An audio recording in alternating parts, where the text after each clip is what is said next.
Hello, welcome to Med School. Our today's topic will be BCG vaccine. This lecture contains almost everything you need to know for your exam and your VIVA purpose for MBBS students. So now talk about BCG vaccine. The aim of BCG vaccination is to stimulate an acquired resistance to childhood tuberculosis. The BCG vaccine provides approximately 15 to 20 years of protection, which is partial protection, and also to prevent severe form of childhood tuberculosis such as malarial tuberculosis and tubercular meningitis. The strain we used for BCG vaccine is Danish 1331, and there are two types of BCG vaccine. First one is liquid, which is fresh one. Another one is freeze dried powder, which we currently using under National Immunization Schedule. Now the BCG vaccine packed in a amber color bottle, which is stored away from the direct light and heat because this vaccine is very sensitive to light and heat. The recommended temperature for the vaccine is under 10 degrees centigrade, and for the reconstitution, normal saline is the recommended diluent. The reconstitute vaccine may be used up to 3 hours and the leftover should be discarded.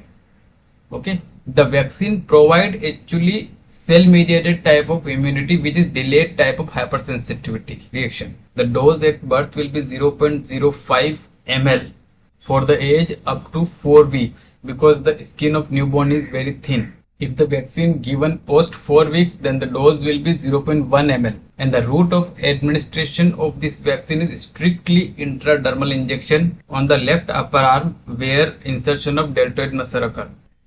If we see the normal reaction after BCG vaccination, immediately after a satisfactory injection, wheal of 5 mm in diameter will appear, which will later subside, and then after 2 to 3 weeks a papule develops, which gradually grows in size till 4 to 8 mm, and after 5 weeks the papule subsides and breaks down into a shallow ulcer, usually covered with a crust.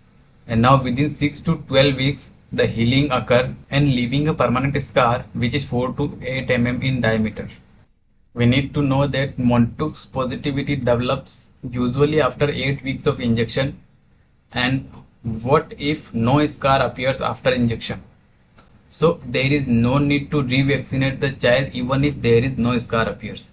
Okay, now talk about the complication. The prolonged ulceration at the site of vaccination is most common complication. Next is severe ulceration, suppurative lymphadenitis, tubercular osteomyelitis, and disseminated BCG infection, which is BCGosis, that can even causes death. There are some contraindications for BCG vaccination. The first one is generalized eczema, another one is infective dermatosis, pregnancy, and a state of reduced immunity. It means immunocompromised person such as HIV positive with symptoms and congenital immunodeficiency patients, and leukemia, lymphoma, and generalized malignancy under chemotherapy. This is our last lecture on vaccination. Thank you. Please like and subscribe. Many more lectures to come.